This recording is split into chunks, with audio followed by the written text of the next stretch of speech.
Madam madam, हई देखी, हई समाचार देखी, 30 करोड़ के घोटाला के समाचार आइल बा। हई देखी।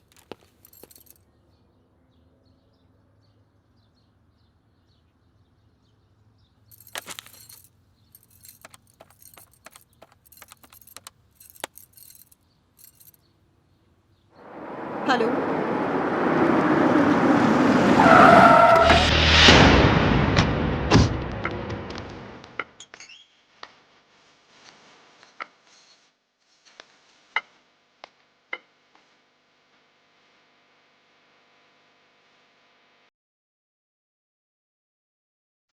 राम बाबूजी। एक खानदानी पता होके का ढंग छोड़ा तू।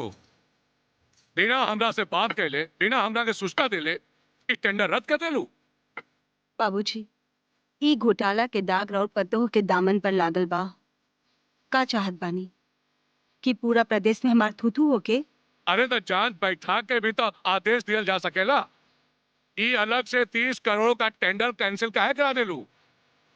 बाबूजी, जेकरा पर एक बार घोटाला के केस दर्ज हो जाला, ओकरा के कानूनन और नैतिक दोनों आधार पर टेंडर न मिल सकेला। ये कानून और नैतिकता का पाठ तो गुरुजी को पढ़ाइया जो तो है पढ़ावत रहो। सत्तन ठीक कहत रहे कि नागिन अपन जहर उगलल छोड़ सके, लेकिन तू देवी बन के ढोंग रचा के हमरे और हमरे खानदान का सुख चैन तबाह करके रह। बाबूजी, ऐसा मत कहीं। खबरदार, जे तू अपना गंदा जबान से हमरा के बाबूजी कह लू तो। चलो बेटा प्रिंस, चलो। बाबूजी, प्रिंस कहीं न जाई। आज तोहरा के लागत होई कि तोर माँ बहुत बड़ी मंत्री बाड़ी और तू एजा खुश बाड़ी। जहिया तोहरे पे मुसीबत आई कि तोर बाप दादा तोर सामने खड़ा रही कि तोर माँ ना बुझले। हाँ? बाबूजी, बाबूजी रुक जाइए।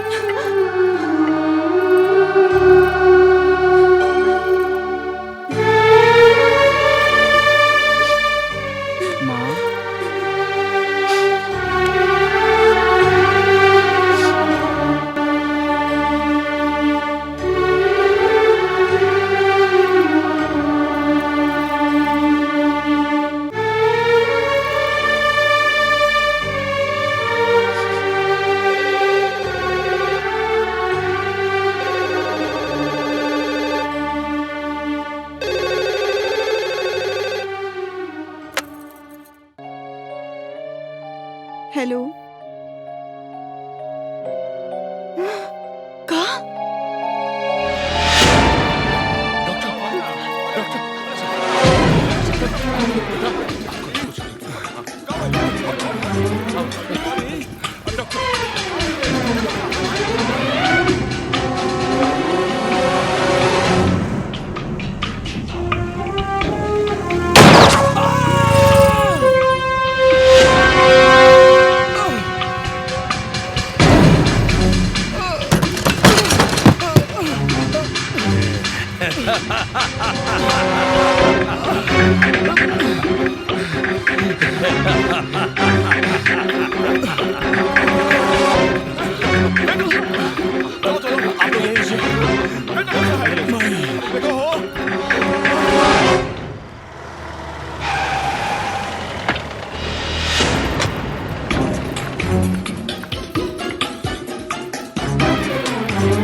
खबरदार, आज के बाद तुम्हारी परिवार से कोनो संबंध देखे।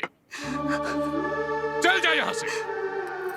ऐसा मत कहीं बाबूजी, हमरा के एक बार, बस एक बार वहाँ से मिलने भी दी। ना, बिल्कुल ना। जे औरत अपना पति, अपना बेटा और अपना ससुर का इज्जत न करे, ओकरी परिवार से कोनो संबंध देखे। ऐसा ना कहीं बाबूजी। अम्मा जी रहुआ समझाई ना बाबूजी के। अरे दुल्हन, तोरा बुझात काहे नहीं खे? जब कोनो रिश्ता ही नहीं खे तो मिलना से का फायदा है? जा। बेटा प्रिंस समझाई ना अपने दादाजी के। माँ तू चल जा यहाँ से।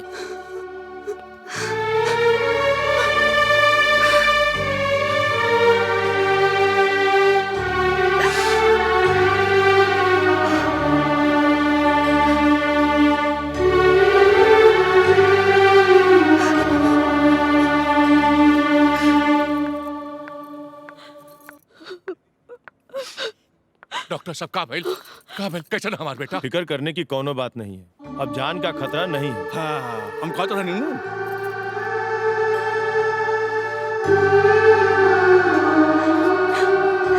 जी चिंता मत करिए, सब ठीक हो जाएगा।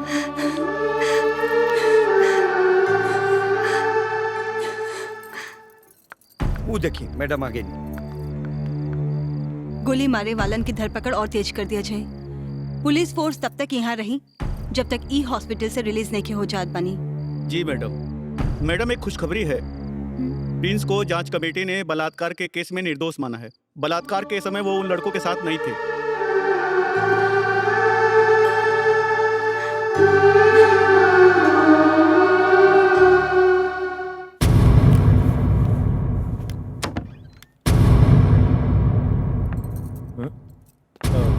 नमस्ते मैडम। नमस्ते। Nurse, yes doctor. जब तक मैडम अंदर है बाहर से कोई भी नहीं आना चाहिए, ठीक है? यस सर। और मैडम ये नर्स रिसेप्शन पे बैठेगी, आपको किसी भी चीज की जरूरत हो तो एक बटन दबा दीजिएगा, ये हाजिर हो जाएगी। धन्यवाद डॉक्टर। डॉक्टर साहब अब तो घबराए की कोनो जरूरत नहीं है ना? बिल्कुल घबराने की जरूरत नहीं है। हाँ खून थोड़ा ज्यादा बह गया था तो ब्लड चढ़ रहा है। ठीक बा। आइए। जी।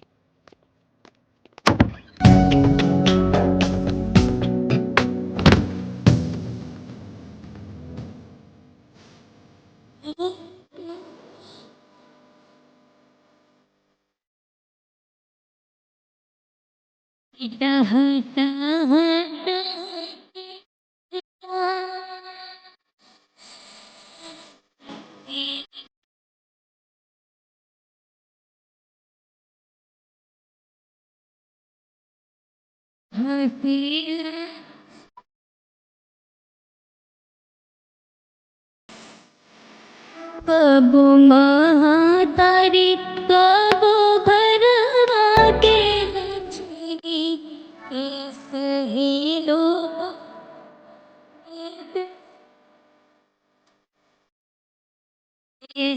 ही लो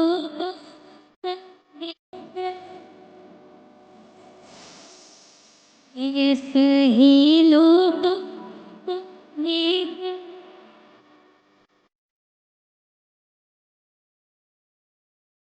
सिस्टर जी। रउआ के पता कैसे चलल कि हमरा के मखाना की खीर बहुत पसंद है? आज दिन में सेब के साथ नमक भी रहे। और हाँ, हम सूते के समय 2 तकिया लेवेली, ये कैसे पता चला? ये सब डॉक्टर के निर्देश से हो रहा है सर।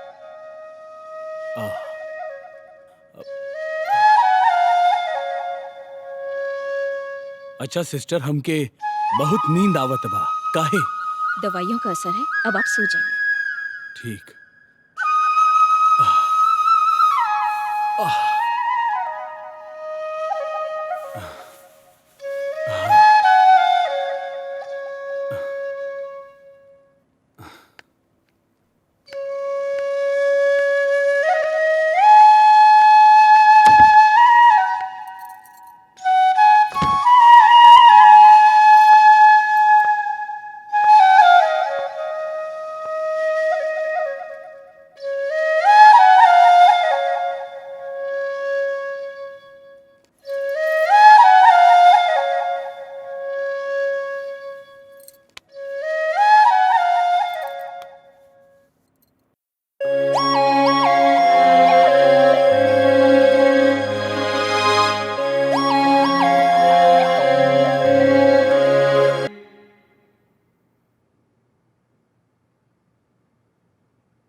मालती,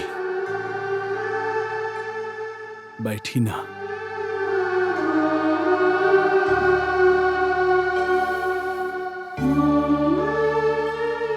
तारा की का लागत बा कि हम इतना बेवकूफ बानी कि हम अपन मेहरारू के आहट भी नहीं की पहचान सकत।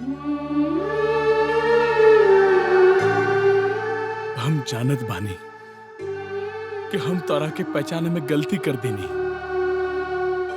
आज ओकरे सजा हम यहाँ भुगत रहल बानी। ना, ऐसा मत बोली जी।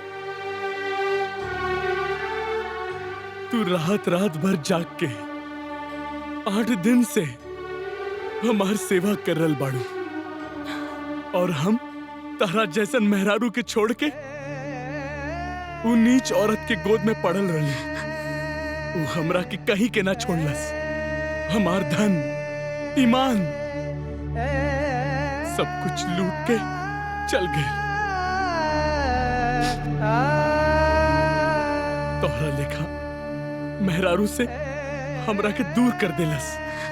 हमार बाबूजी से भी हमरा के दूर कर देलस।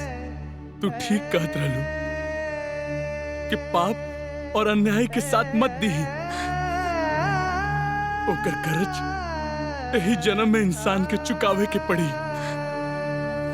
देखा न मालती, आज हम वह कर चुका रहल बानी।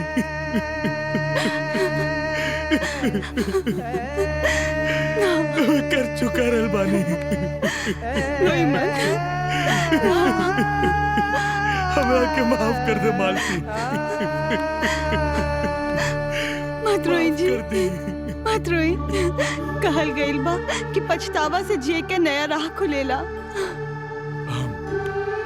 एक अपराध कैले हो कि त ठीक हो, लेकिन आज तक न जाने हम कतना अपराध कैले हई।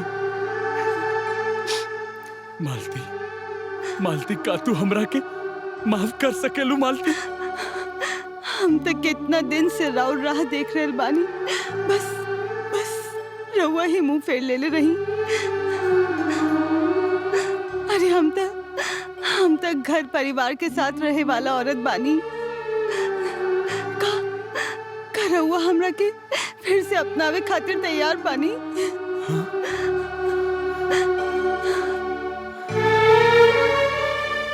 हाँ मालती, हाँ मालती।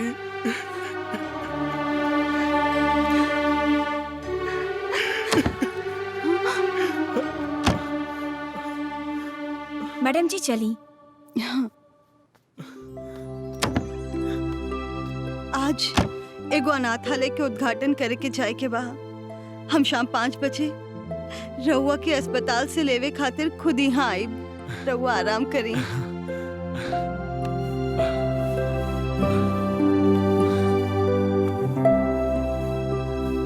ठीक बा।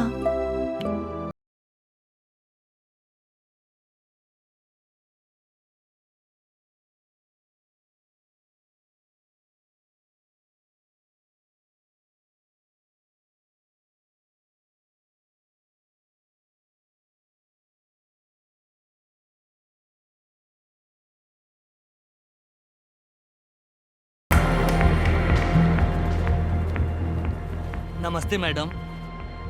जंगी, जी भैया। मार एकरा के, सारा झंझटे खत्म कर दे। प्रणाम मैडम।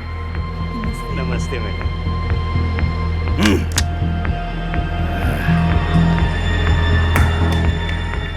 चलट, हमके मिले क्या हो? रुको, कहाँ घुसे जा रहे हो? रुको भैया। रोकी, आए दी। ओके, ठीक है। का भाई?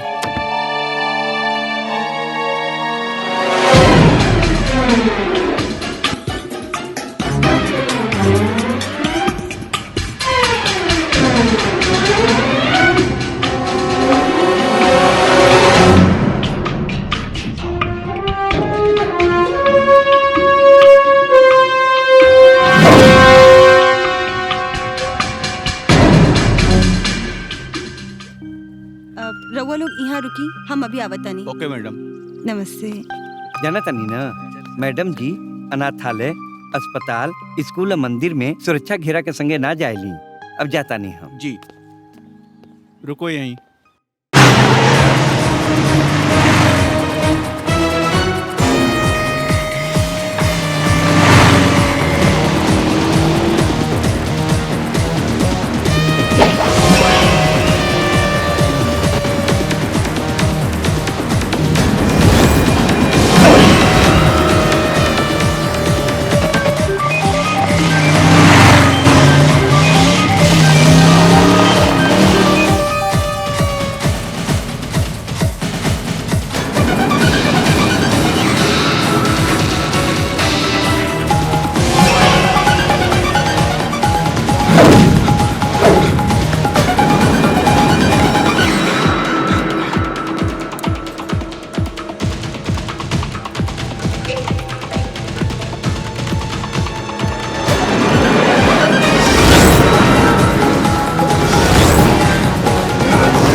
जिंदगी नर्क कर दे।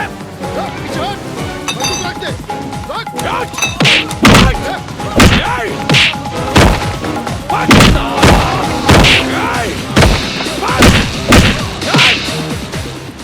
कई साल पहले गलती कैले रही, तरह के शमशान तक फेंकले रही, जरवला भूल कर रही। हमरा मालती के मरबे।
कहाँ भागत थाड़ी? हम बच के कहाँ जाए?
छोड़ दे। गिरफ्तार कर लो इनको।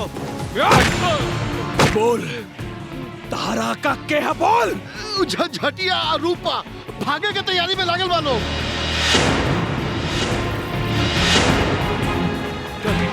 बैठ जा, बैठ जा, जल्दी बैठ। हाँ मामा, सब बात। अरे सब माल तकले दिया नू। हाँ हाँ सब बात। हाँ अब जाके मन हल्का पड़। चल चल चल चलो चलो जल्दी चले के। चल। अरे जगह भागे तेरे में। अरे चलो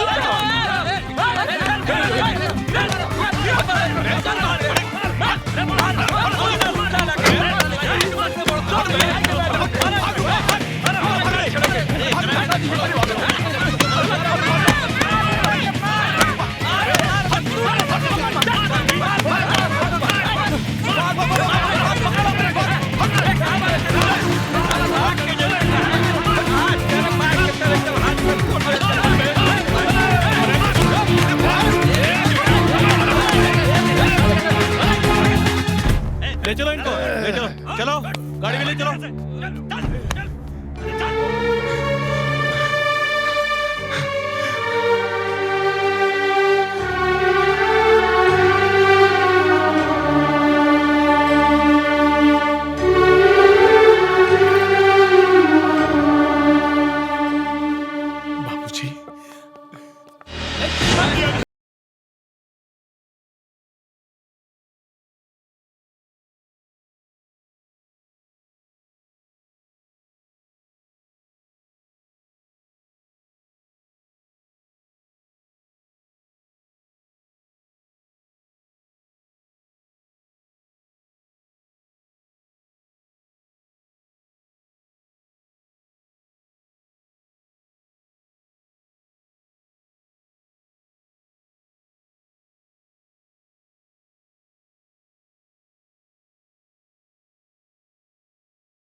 चलो चलो इनको छोड़ दो हम लगे। अरे छोड़ दो। अरे छोड़ो ना। देख ले, सब कुछ देख ले वो। चलो। ना छोड़ो, अब क्या करोगे? ठहरो। प्रिंस, ये आओ बेटा, अपन माई का आशीर्वाद ला। बेटा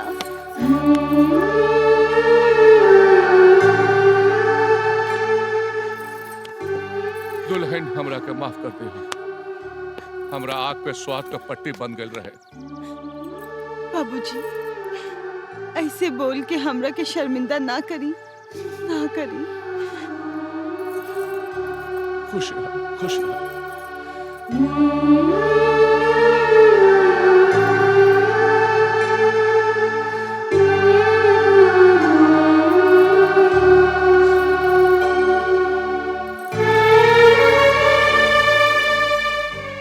हमरा माफ कर दे रे मालती, हमरा माफ कर दे। हम तरह की बहुत दुख देनी।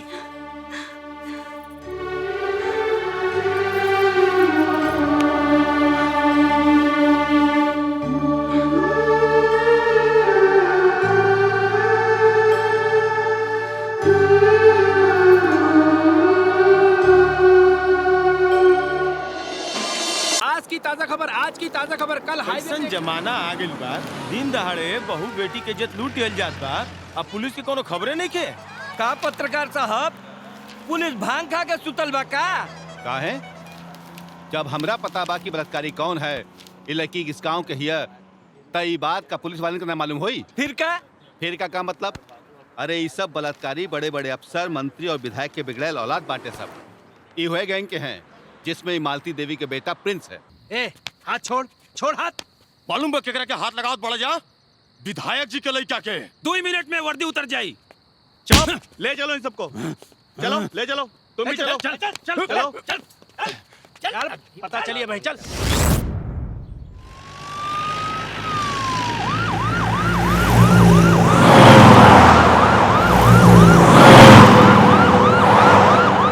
अरे तो मालती देवी के गाड़ी है।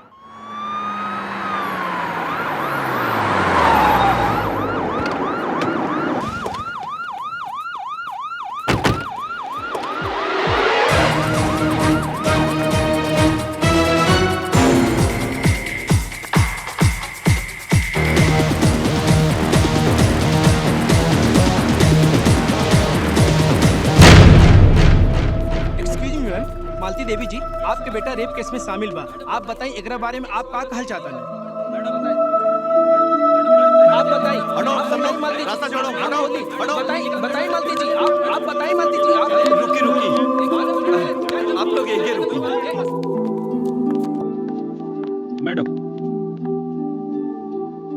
माँ,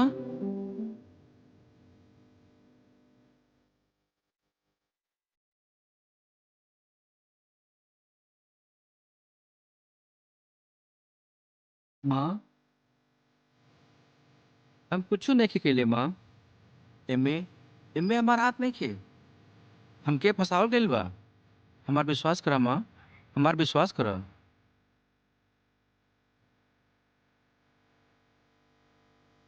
वो अब कानून के पाले में बाड़ा। तहार फरियाद तहार माँ ना, अब खाली कानून सुनी।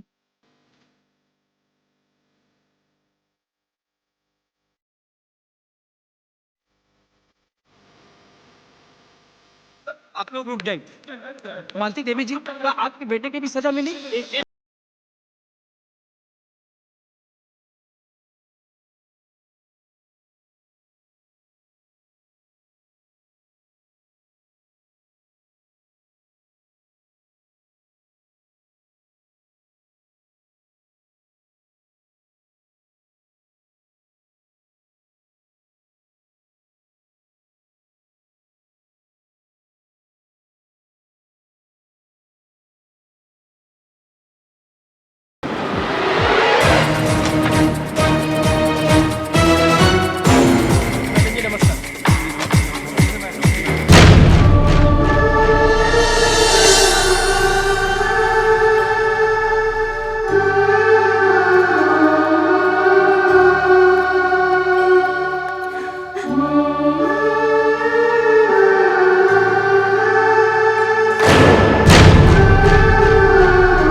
भाग्य कि राउर पैर यही घर में पड़ल।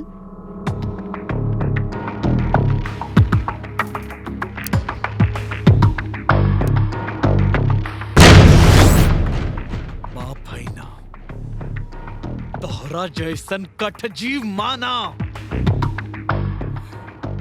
जे जनता से अपन वाहवाही और पूजा करावे खातिर अपन बेटा के सूली पे चढ़ा दई। भगवान खातिर ऐसे जहर मत बोली जी। तो का करी, हार पहनाई तोरा के, जय जयकार करी तोहर। रहुआ समझत काहे नहीं के, ओकरा पर संगीन आरोप बा। हम हिया समझे बुझे नहीं खेली, हमार बेटा लॉकअप में हो। जौन बेटा आज तक पलंग छोड़ के खाट पे ना सूतल, आज वो जेल के जमीन पर सूतल होई। ते रहुआ का लागत बा हमरा वो दर्द नहीं खे। दर्द रही था आज हमार बेटा यह सोफा पे बैठल होइत, जेल में ना सूतल होखित। ते का चाहत बानी, समाज और कानून के साथ दगाबाजी करी? ना, अरे तू समाज और कानून के साथ दगाबाजी कैसे करबू है? अरे तू तो दगाबाजी करबू हमार परिवार के साथ, अपना पति के साथ, अपन ससुर के साथ और अपन बेटा के साथ।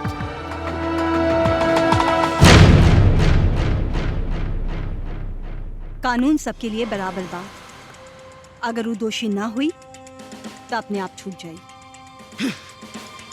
ये कानून के दुहाई तू अपने पास रख। अरे तो क्या फायदा हो गई ओकरा की गृह मंत्री के बेटा होकला से? ये कानून की तकिया बना के तू सुता। और एक बात कान खोल के सुन ला, अगर हमरा बेटा के सजा हो गई तो हमरा नाम के सिंदूर लगावे छोड़ दिया।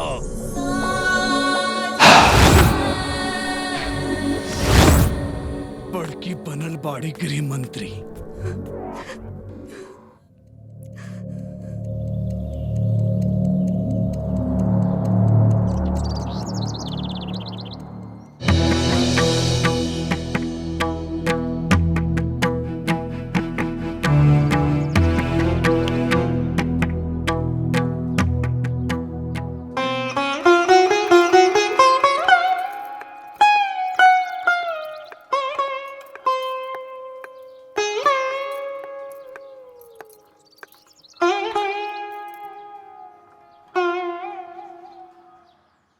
ए जी,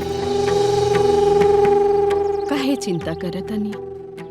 सतन गैल बाना दुल्हन के पास।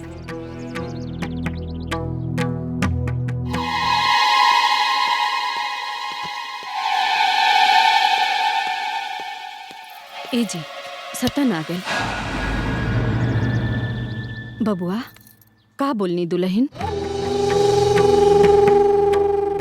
हमरा के मालूम है का कहले होई।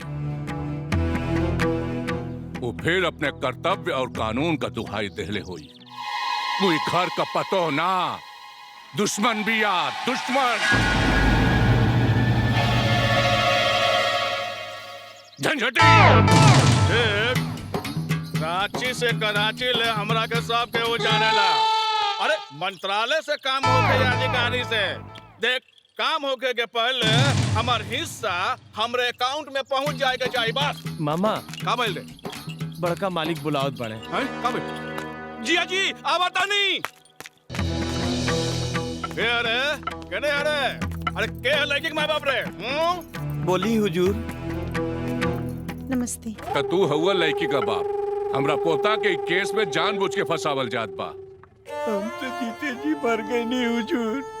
एक तो हमरे लड़की का इज्जत चल गई, दूसर पूरा गांव जवान हमार माखौल उड़ावा था। तोहरे लड़की के इज्जत का कीमत मिली, खुदाम बोला। और ओकरा बदला में कल के अदालत में प्रिंस के तोहार लड़की पहचाने से इनकार करे।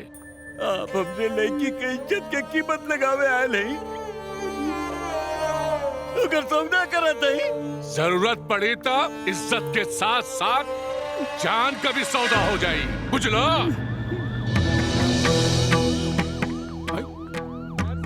अरे जिया जी चली महाराज, पुलिस आ गई, सब गड़बड़ हो जाई। चली चली। देखा तोहार खैरियत यही में है कि कल अदालत में तोहार लड़की हमरा पोता के पहचाने से इनकार करे। बुझले?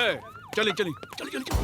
अभी अभी अस्पताल के परिसर में होम मिनिस्टर मालती देवी के परिवार के लोग जबरदस्ती पीड़ित के माई बाप से लोग बयान बदले के कहा था।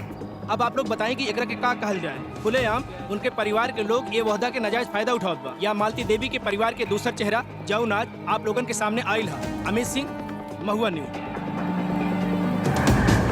मैडम वो एसपी राठौर साहब आयल बड़ा, मिलल चाहत बड़ा, कोनो बहुत जरूरी काम बा।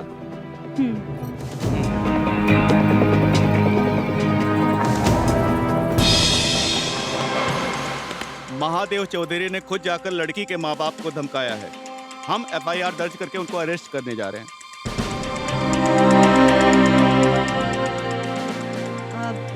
सुनिए, अभी अरेस्ट पर स्टे लगा दीजिए कल तक के फैसले के लिए। ओके मैडम।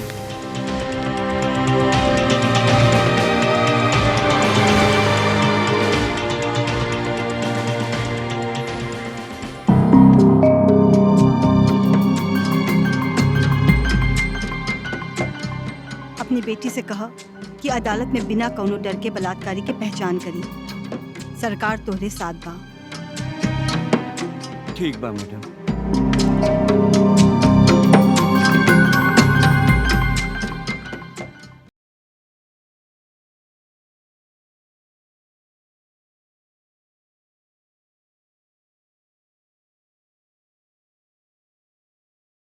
तमाम गवाहों के बयानात के बाद अदालत इस नतीजे पर पहुंची है कि प्रिंस चौधरी वल्द सतेंद्र चौधरी इस गैंग रेप में शामिल नहीं है। अदालत प्रिंस चौधरी की जमानत को स्वीकार करती है और एक जांच कमेटी बनाने की सिफारिश करती है। बाकी के 4 मुलजिमों की जमानत को रद्द करती है।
मालती, चिंता मत करा, समय के साथ सब ठीक हो जाएगी। अब तू घर के लिए निकला, चला। बैठी मैडम।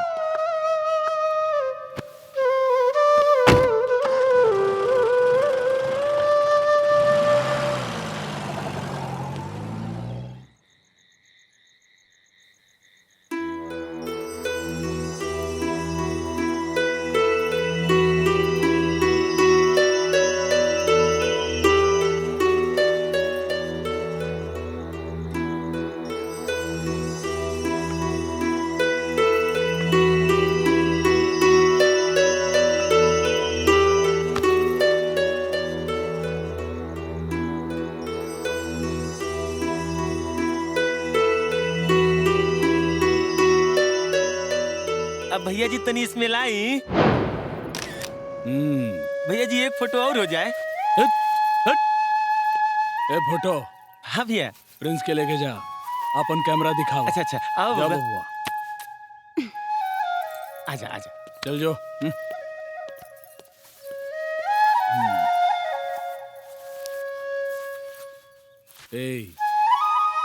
ई फोटो खिंचावल के समय ई मुहा खाए फुलवले खड़ा रहलू, बोलत काय नहीं की? हमरा नइखे बोले के। ओ मंदिर जाए के रहे, चला अब मंदिर ले जात हई। अब जाके का करबा?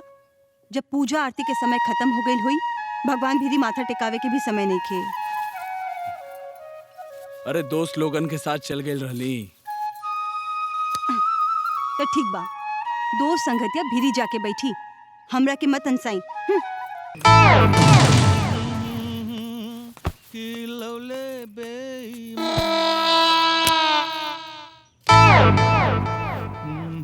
अरे तरकरिया काहे जुठारत बड़े? अरे दीदिया,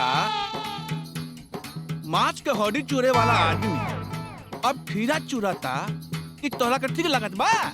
कलिया मुर्गा खैले रहले नु? हाँ? और दोनों टाइम वाला आदमी अब एक टाइम पे आ गइल बा, एकर तो हमारे पर्सनालिटी के डाउनफॉल होता ना।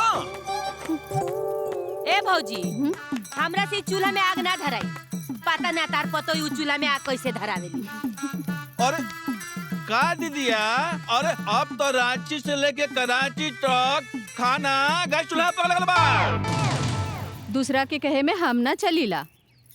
बबुनी, तू तो रहेलू गैस सिलेंडर वाला रसोई में। तो ई बात सही कहता रे भौजी। अरे हम चाही त अजवे गैस लगवा दी, बाकी दुल्हन आयल बानी गोईठा लकड़ी में खाना बना के, तो हम कहनी येहू गोईठा लकड़िए में खाना बनावा। दीदिया, ई दुल्हन और हमर भगिना कहाँ गल बरन सो? मंदिर। अच्छा। देखा आइयो गइलू। अरे उम्र बढ़ा देलू हमर भगिना के। बैठ भगिना। दुल्हन, तनी रसोई में देखा तो दाल चढ़ल बा, बाकी चूल्हा में आग जलते नहीं खे। जा तनी देखा। जी अम्मा जी। माई, प्रिंस के भी भूख लागल है। ए दुल्हन, तनी दूधो गरम कर लिहा। जी अम्मा जी। बुआ, 2 कप चाय रखा। ए बबुआ, अब हमरा में जागर वागर बाना। ए दुल्हन, तनी तू ही चाय बना दिया हो 2 कप। बाबूजी कहाँ बाड़न? अरे वो खिलाड़ अतवारिया खातिर पंचायत बैठल बा, ओही खातिर गइल बड़न। इतवारी देवी के पेट से कोनो संतान ना है, इनकर पति मर चुकल बाड़न। आज ही अपन जीवन यापन के लिए पुश्तैनी जमीन से हिस्सा मांग रहल बाड़ीन, और ओकरा खातिर ई अपन जेठ के ऊपर मुकदमा का धमकी दे रहल बाड़ी। अब आप लोग बताएं, का चाहत बाड़ा? ई विधवा औरत के हम अपने पुरखन के जमीन में से एक टुकड़ा भी ना दे सकनी। काहे कि औरत के धर्म भुला घर के एक कोना में बैठ के लोगन के सेवा करे, ई ना कि घूम घूम के बेश्यामतीन ई थाना कचहरी करत रहे। अब जैसन भी हो, प्रधान जी फैसला सुनाइए। औरत का असली धर्म ओकरा पति के चरणन में होला, परिवार के सेवा में मर मिटे खातिर होला, और जौन औरत घर का लक्ष्मण रेखा पार करके अपन मर्जी का करे, वो घर में तका पूरे गांव में रहे के काबिल नहीं थे। ई पंचायत फिर पूछत बिया, इतवारी देवी, तू घर का कोना में रह के अपन परिवार के सेवा के लिए तैयार बाड़ू? ना प्रधान जी ना, का हमरा जिए के भी हक नहीं खे। हम ई न 50 लोगन के संगे ना रह सकेली। लोगन से पता चलल बा कि तुहार चाल चलन ठीक नहीं खे। पुश्तैनी जमीन का टुकड़ा तोहरा के जरूर मिली अगर तुहार बेटा रही, लेकिन शायद तुहार पूर्व जन्म का कोनो पाप रहल, जे तू इस जन्म में बाज बन गई। फैसला तोहरे हाथ में बा, बोला।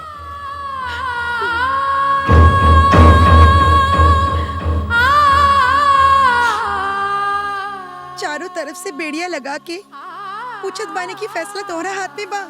का हमरा जिए के कौनो हक नहीं खे। हम अपना खातिर जियत चाहता नहीं प्रधान जी। औरत अपने लिए ना, बल्कि पति, संतान और परिवार के लिए जिए ले। एक परिवार के संगे जियला के मतलब रोज घुट घुट के मरला बा। तो कहाँ जेबू? कहीं भी जाई, काशी मथुरा कहीं भी। मथुरा काशी में तनकर यार बैठा लूंगन है ना।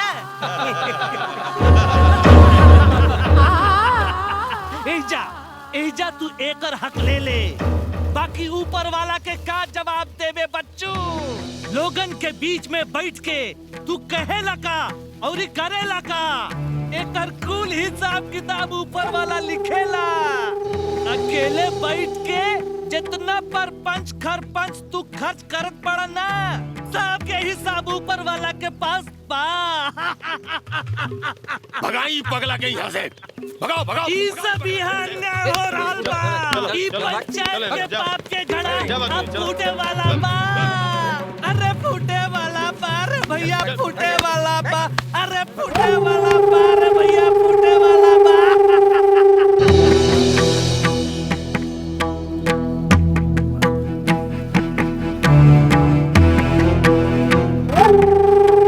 पंचायत का ये फैसला बा कि आज शाम तक इतवारी देवी के ई गांव छोड़े के पड़ी।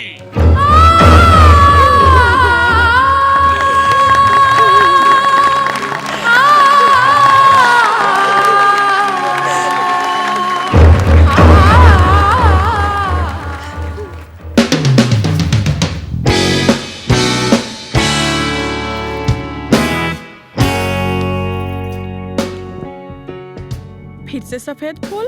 लाल फूल तो आम औरतन आवनी चाहिए, सफेद फूल कुछ खास औरतन के खातिर होला। रउआ के तो पता बाना कि हमरा के टहकार फूल कितना पसंद बा। जाना था आई खास बात के मारी गोली, जवन चीज देखे आ देखावे में अच्छा लगेला, हमरा के तो उहे पसंद बा। ए दुल्हन कुछ सुनलू ह? भाई साहब अतवरिया के गांव से बाहर निकाल दिया ना, बेचारी कहाँ जाई? अरे अम्मा जी, जवन भइल तवन ठीके भइल, ऊ वही के हकदार रही। रात दिन झगड़ा लड़ाई सहत रही, आज गांव छोड़े के बात आइल त गांव छोड़ देली। तो का करत? मर्दन के साथे लड़ाई करत का? अच्छा हम न लड़त रही? अरे बड़का बाबूजी तो दिन रात हमरा पीछे हाथ गोड़ धोके पड़ गइल रहे कि हम शौक सिंगार करके आ मोटरसाइकिल पे बैठ के गांव घर न घूमी, आ इनका पतो लेखा चूल्हा चौकी फूकी अब बर्तन मांजी। अरे छोड़ा ज्यादा है सब बात के, रहे दा। कहे छोड़ी? कहे के टाइम मिलबा तो कहीं ना का।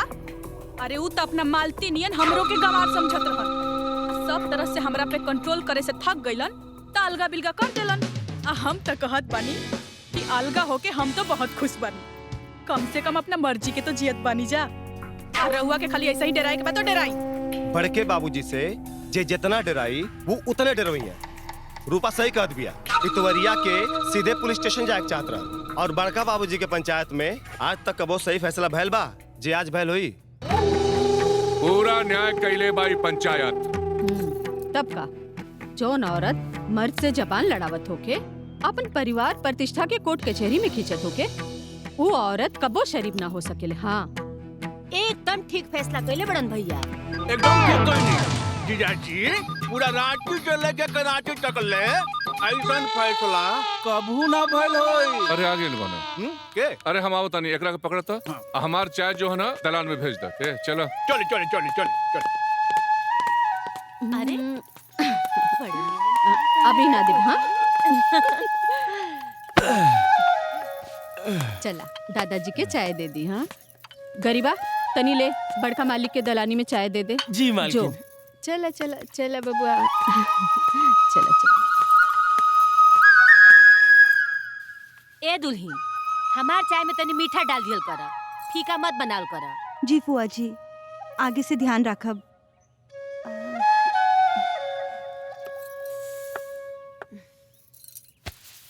फुआ जी, रउआ के भी ई फैसला में कौनो दोष नइखे दिखाई देत। आखिर राउर ससुराल वाला भी तो रउआ साथे अच्छा व्यवहार ना कैले रहन। देखा दुल्ही, हम खानदानी बेटी हैं और खानदानी पतोल। हमार ससुरा में हमरा संगे अनबन भई, हम अपन भैया के घरे आ गनी। अब हम अतवरिया लेखा ना नू कि आदमी संगे जबान लड़ाई, पंचायत बुलाई। लेकिन फुआ जी, ई भी तो हो सकेला कि ओ बेचारी के पास रउआ लेखा नैहर ना होखे, शायद मजबूरी में। दुल्हन, जेकरे आँखी से लाज के पर्दा हट जाला ओकरा के लोक लाज के कोनो चिंता ना रहेला और उ बच्चले नितवरिया के चर्चा कैले के ई घर में कोनो जरूरत नहीं है। अगर काम से निपट जाए तो गोड़े में तेल लगावे आ जाइए। अरे ए दुल्हन तनी हमरो गोड़वा में लगा दिया हो। बधाई हो प्रधान जी, बधाई हो। राउर पंचायत में कलेक्टर साहब सबसे ज्यादा फंड देले बाड़न विकास कार्य खातिर। का ई बात? अरे पांडे जी तो लगले हाथे हमार जीजा जी के एक बात के औरो बधाई दे दो। ई बार प्रधानी के चुनाव हमार भगिना स्वतंत्र लड़े वाला बा। अरे वाह, साच कहीं तो सरकार आपका जगह विधानसभा में बा। कहीं तो मंत्री जी से बात चलवा दी। अरे सब ठीक हो जाए, काहे चिंता करत बाड़ा। लेकिन विरोध वाला खेमा हल्ला मचावत था सर। पांडे, हाथी चले बाजार त कुकुर भोकेला हजार। चाय पियो।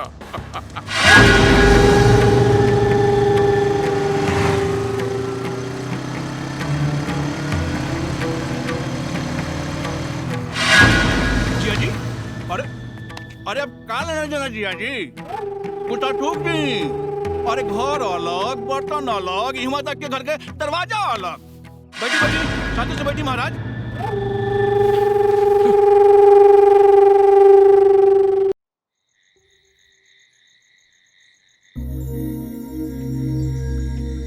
ए मालती, हमार दोस्त लोग आइल बाड़न, कुछ खिलाव पिलाव के काठ के मूर्ति नियन खड़ा रहबू है।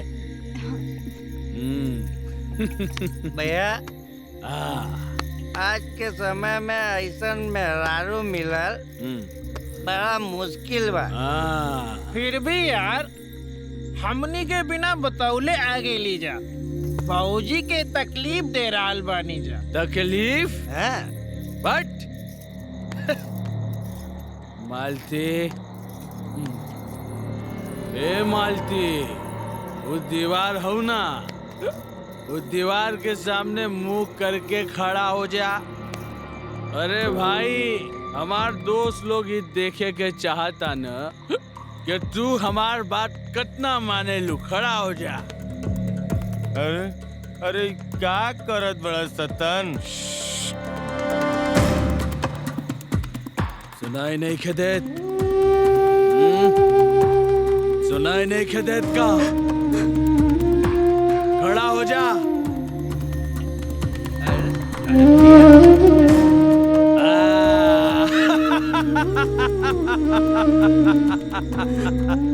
देख ला, हमार मेहरारू हमरा उंगली पे चलेली, उंगली पे हमरा सारा बात मानेली। अरे का करत बड़ा यार? भाभी जी के जाए ना। जाए दी। अच्छा मालतू, जा जा जा। कमाल के खाना बनल बा। बहुत अच्छा रोटी बनल बा भौजी।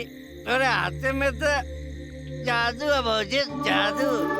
पता है, हमरा बाबूजी एक बात कहले कि औरत देवी है, शक्ति है।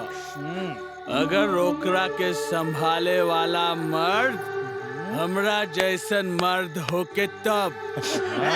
और सुन ला, हमार बाबूजी औरी एगो बात कहेले, औरत उल्टा है, उल्टा।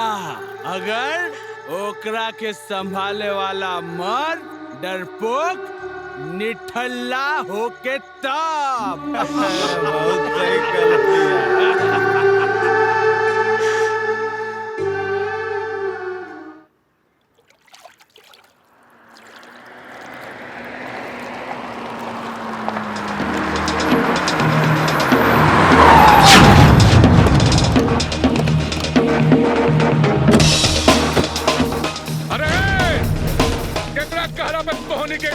मछली मारत पाड़ा। ठाकुर तलवीर सिंह कहले बाड़ा। ठाकुर तलवीर सिंह? ओकर इतना हिम्मत हो गई कि हमरा से बिना पूछले हमरा पोखरा में मछली बनावत बा। ए, जब कर रहा था मछली।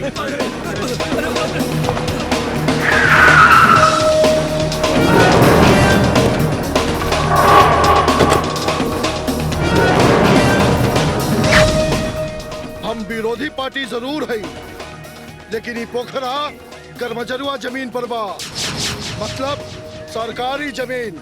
और गरमजरुआ जमीन पर पंचायत के कोनो भी गांव ई पोखरा से मछली मार सकत बा। मार सकत बा, लेकिन एजा से मछली नहीं खेले जा सकत। अच्छा काहे? काहे कि गांव में 15 साल पहले एगो कानून बनल रहे कि जेकर पोखरा उहे के मछली। जमाने के हवा बदल रहल बा चौधरी, अब बहुत जल्दी तोहार दिया बूझ जाई। तेज हवा से तोर जैसन मोमबत्ती बुझेला, हमार जैसा नाक और धधकेला। भाई जब फौज लेके खड़ा बड़ा, ई शेर के ना कुकुर के फौज ह। मरल शेर के तुलना में जिंदा कुकुर लाख गुना अच्छा होला, बुझले?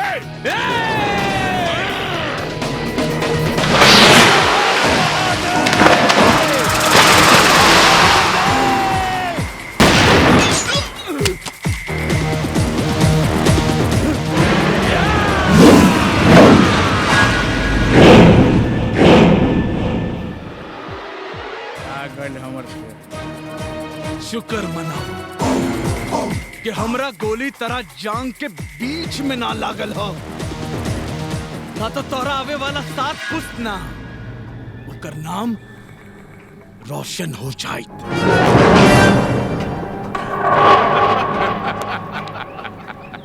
ए तलवीर सिंह, अरे ये ठाकुर हो गया आपस में कहा लड़े बड़ा जा। अरे हमार भगना सौतन प्रधानी के चुनाव लड़े वाला है, अपन ताकत के बचा कर रखा हो, वो चुनावी में दिखाइयो। अरे मछली और मुर्गा खातिर ठाकुर लोग लड़े जी। हाँ जा अपन भाई के लेके जा ही वहां से। याद रखी हो, केहू के छोड़ब ना। हमनी के अपना गांव में दूसरा का कुकुर भी ना मारिला। तू तो जीता जागता आदमी बाड़ा, मर्दे आदमी। जा बैठा गाड़ी में, जा। ए बलवीर बा, जा इससे पहले हमरा एक बात सुन के जा। अगर तारा तरफ से ईंट आई ना तो हमरा तरफ से पत्थर गिरी, और अगर तारा तरफ से पत्थर आई ना तो हमरा तरफ से गोली के बरसात हुई, और अगर तारा तरफ से गोली के बरसात हुई ना तो हमरा तरफ से धमाका हुई, और अगर हमरा तरफ से धमाका हुई ना राजा तो सब सुहा कर दे, तो हर जिंदगी नरक बना दे। निकल। अरे जा मर्दवा जा, चल जा। तो रांची से लेके कराची ले छुपे को जगह ना मिली, बुझला? भागा।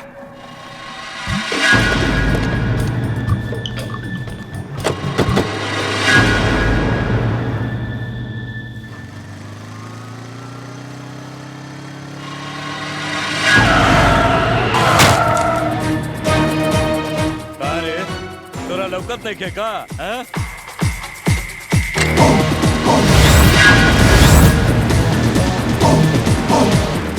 जवन ठेला से तू हमार रास्ता रोकले बाड़े, उहे ठेला पे तोहरा के शमशान पहुंचाई।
हमसे पंगा मत लो।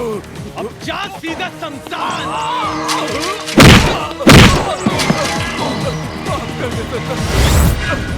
माफ कर दे अपना।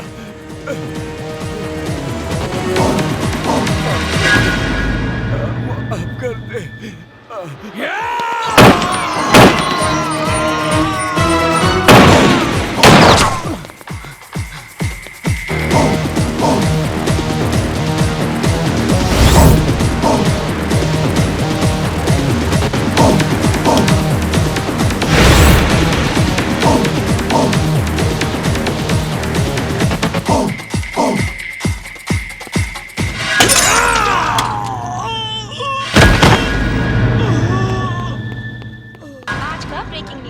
राज्य सरकार 50% पंचायत का सीट महिला पक्ष के लिए आरक्षित कर देहले बानी।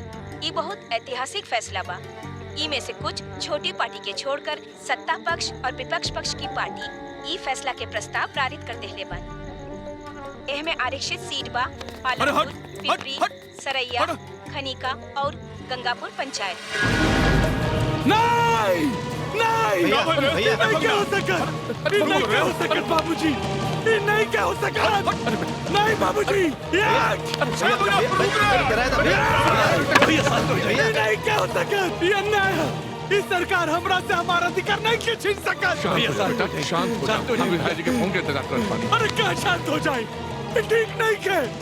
ये महिला प्रधान सी मामा मामा बोलना, ये महिला आरक्षित करने वाली सरकार के गिरे के चाहिए। गिरी गिरा दे। पानी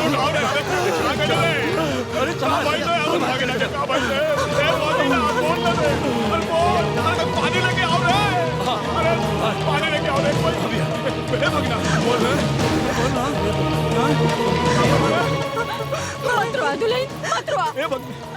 हमार बेटा के कुछ होना हो। यहाँ के प्रधान हमनी है और हमनी है रहा। अब जिंदगी से बढ़कर तो चुनाव हो गई बैंकर खातिर। अरे चुप न रहा, का नौटंकी केले बाड़ी। लो लेके चलो, भगना बोलना रे। विधायक जी क्या कहनी है आप? अरे चौधरी साहब, हमने पूरी कोशिश की गंगापुर को महिला रिजर्व सीट से बचाने के लिए। अरे फैसला बदलावे का अधिकार भी तो है विधायक का। यहाँ सब कुछ नंबर का कमाल है चौधरी।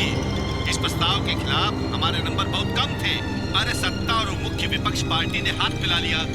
अगर हम इनको जबरदस्ती का मुद्दा बनाकर सत्ता बचा।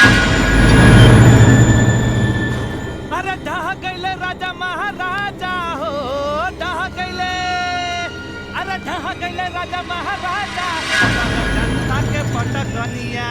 हे रामा, हे भिगना, जी सरकार, जाके फेंक ससुरा के बाहर। अभी फेंका नहीं रहा है। चार साल के लिए आगे बढ़ा। चला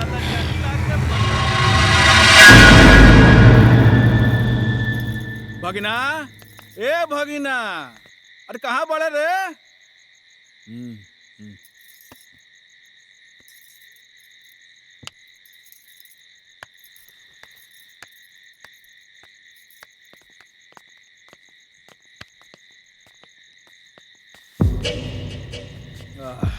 भैया ये सब जो हो रहा बा अच्छा नहीं खेला था हमरा के बहुत बुरा लागल बा तोरा खातिर। चिंता मत कर भाई, काले हम एकरा खिलाफ मोर्चा निकालत हनी। अरे कौनो फायदा नहीं के रे भगिना। तोहर बाबूजी पंचायत मंत्री तक चिरौरी करके थक गईले। चिंता मत करा मामा, इस सरकार गिर जाई। इस सरकार जरूर गिर जाए, लेकिन तारा संगे बाकी के पंचायत के 50% लोग इस फैसला के विरोध करे तो। लेकिन यहाँ तो खुशी के मारे लड्डू बट रहा बा, ढोल नगारा बज रहा बा। तका करी, हाथ पे हाथ रख के बैठी। अरे ना रे भगना, नाव लड़ी महिला, लेकिन आपन घर के महिला। फिर तू जौन चाह वो काम कर, जैसे चाह वैसे पंचायत चलाओ। अपन घर का महिला चुनाव लड़ी, लेकिन के? किशन, तोहार घरवाली रूपा। रूपा? देख सकते, खाली अंगना में दीवार खींच देहला से खून के रिश्ता ना मिट जाला। और सत्ता कुल मिला के जीजा जी और सतन तोहरे हाथ में रही, बुझले? हाँ?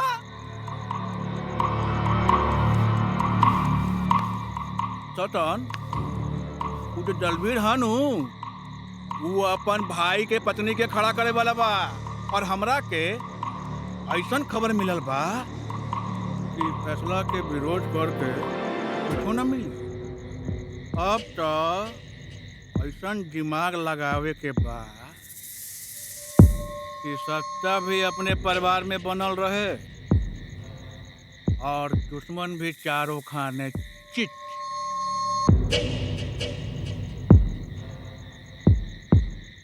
जीतन, तहार का फैसला बा? परिवार के बात बा, एमा हमके क्या एतराज हो सकेला? और एक तरह से मामा का कहल भी ठीके बा। दूसरा के हाथ में सत्ता देवे से अच्छा कि परिवार के हाथ में ही बागडोर रहे। अरे ये तो हम कहल बानी भागिना, और सारा आदेश और फैसला तो तोरे हाथ में रही हैं? और सबसे बड़ बात, अगर 4 लोगन के सामने भाषण उषण देवे का जरूरत पड़ गई तो रूपा बोल सकले, पढ़ लिख सकले। वाह वाह मामा वाह, तू ही हमार संकट मोचन बाड़े।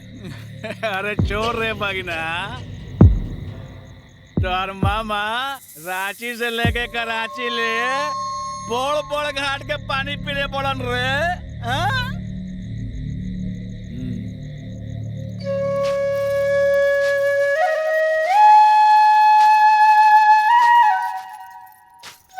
ए भौजी, जान तरू हो अपन रूपा बिया नु, रूपावा ओकरा के प्रधानी में लड़ावे के सोचल जाता।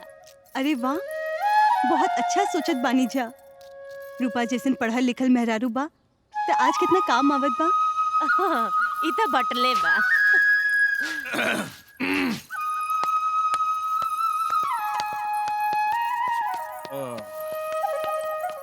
ए बबुआ, ई तू बहुत अच्छा काम कइला है। अब लोगन के पता चली नु ई घर के चौका बर्तन भले ही अलग बा, बाकी हमनी के खून आ परिवार एके बा।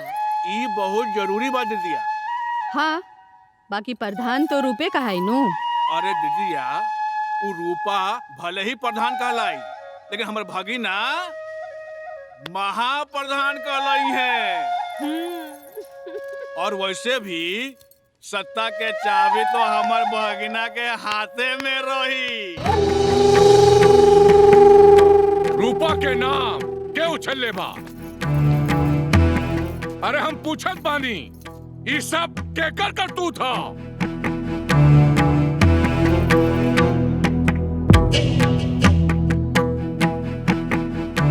बाबूजी, ये हमार फैसला।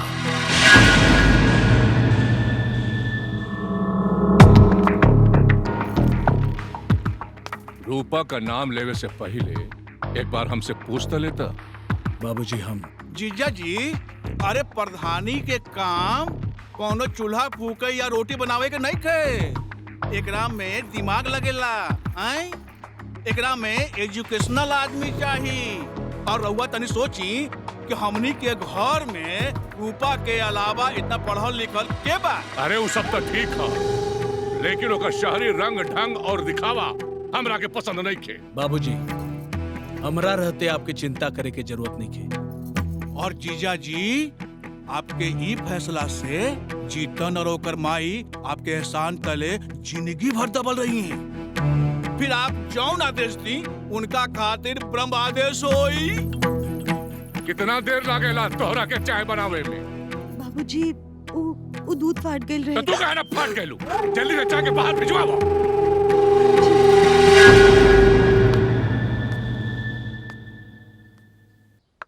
हेलो भाभी, अरे महिला प्रधान के पावर के कम मत समझिए भाभी, जीत तो पक्का बा। हाँ, वैसे भी एक घर में के पढ़ल लिखल बा हमरा जितना, जेकरा ये जमाना के सब बात समझ में आ जाए। आई परिवार के औरत तो सबकर बुद्धि घसियारा के बा। आई गांव आ घर के औरत लोग तो हाई स्कूल के मुंह न देखले हुई है। हम ही एगो बाई कि सब बात समझ सकीना और सब कुछ बोल सकीना। हाँ, अरे ऐसे ही थोड़ी ना हमरा के चुनाव में लोग खड़ा करता। हम बानी ओह लायक कि सब कुछ समझ सकी और सब कुछ बोल सकी। देखिए भाभी, जब हम फराटेदार बोलब ना तो कलेक्टर और बड़े बड़े हाकिम लोग के बोलती बंद हो जाई। हाँ भाभी, हाँ, जल्द ही तू अपना ननद के एगो महिला प्रधान रूपा के नाम से जाने लगबू। हाँ बड़का बाबूजी प्रणाम। बाबूजी प्रणाम। बाबूजी दुल्हन के डिग्री का सारा फाइल तैयार करके रखिए, कल पर्चा भरे के जाए के बाद। हाँ बाबूजी, हम अपन जिम्मेदारी पूरा ईमानदारी से निभाई। बस रउआ भरोसा रखी। ठीक बा, ठीक बा।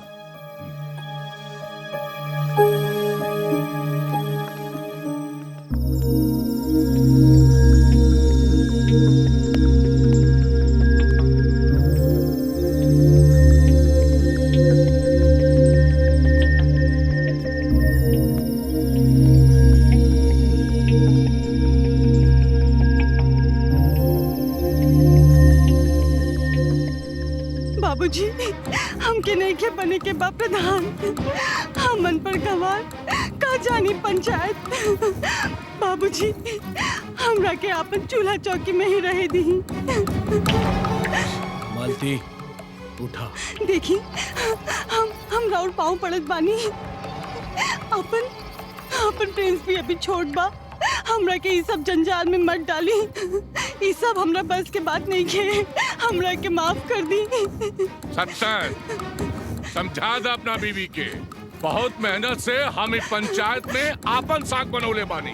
तोहरा खातिर सता में जाए कई रास्ता बनौले बानी, मगर ये औरत सब पे पानी फेरल चाहत बिया। बाबूजी रूपा के दे दी जाए काम। अरे जितन का बीवी बस दिमाग बा, ओकर नाम का थोड़ा चर्चा का हो गई कि ओकरा के पक निकल गई। हमरा के गूंगी गुड़िया चाहिए, बातूनी गौरैया ना। भौजी, बतिया तो हम ही आगे बढ़ौले रहनी है। रूपा पढ़ल लिखल बिया, समझदार बिया, और पंचायत के नियम कानून भी समझी। भौजी, आम के गुड़ई अचार बनौले बड़ू। हाँ, तनी छोटी छोटी शीशी में भर के तनी दे न दी। जाए लगबू तो भर के दे दे। प्रणाम बुआ जी। प्रणाम बाबू। बुआ जी, हम कैसे लगत बानी?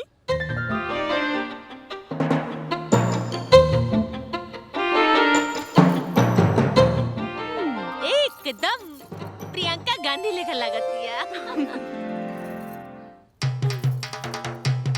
बुआ जी, हमने के कब जाए के बाद? बस हम जाके देखा तनी तो बतावत तनी।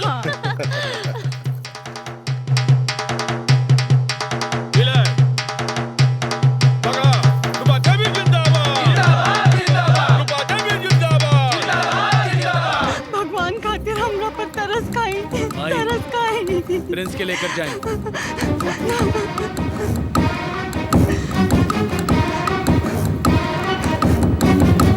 बाबूजी, हम राउर पाँव पड़त बानी। अरे बंद करा ये रोल कॉल। एक बार कहना पे समझ में ना आवत। सत्तन, अगर बेसी नाटक करे तो अच्छे से समझा दियो। बाबूजी, देखिए, हम राउर पाँव पड़त बानी। रहुआ तो समझी। देखा मालती, हम तो हर दर्द के समझीला, लेकिन ये राजनीति है, राजनीति। और राजनीति हमरा घर के मान सम्मान प्रतिष्ठा है। और हमरा घर के मान सम्मान प्रतिष्ठा की लाज रखल तोहरो फर्ज है। बुझलू? चल। नहीं, रुक जा। चल। रूपा देवी जिंदाबाद। जिंदाबाद, जिंदाबाद। रूपा देवी जिंदाबाद। जिंदाबाद, जिंदाबाद। रूपा देवी जिंदाबाद। जिंदाबाद, जिंदाबाद। रूपा देवी जिंदाबाद। जिंदाबाद, जिंदाबाद। क्या होता सत्तन? रोके सब के लगावा सालन के यहाँ से। कौन है सब? ये रूपा के नाक पर पोस्टर के लगोले सर है? के लगोले सर? बोल। के लगोले सर? हटा यहाँ के। हटाओ। बदल एक रखे। बदल पोस्टर का बदल। बोला मालती देवी जिंदाबाद। देव रखे। मालती देवी जिंदाबाद। मालती देवी जिंदाबाद। मालती देवी जिंदाबाद, मालती देवी जिंदाबाद। और जोर से बोला, मालती देवी, और जोर से बोला, मालती देवी जिंदाबाद, जोर से बोल, बोला, मालती देवी जिंदाबाद। आगे बढ़ा, चला आगे बढ़ा, जोर से बोला, बोला बोला, चला आगे बढ़ो, और जिंदाबाद, बोला जिंदाबाद, मालती देवी जिंदाबाद। हमारी अपमान के बदला तो हम लेके रहा बाबूजी।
मालती देवी गंगापुर ग्राम पंचायत क्षेत्र से 2000 वोटों से विजय हुई।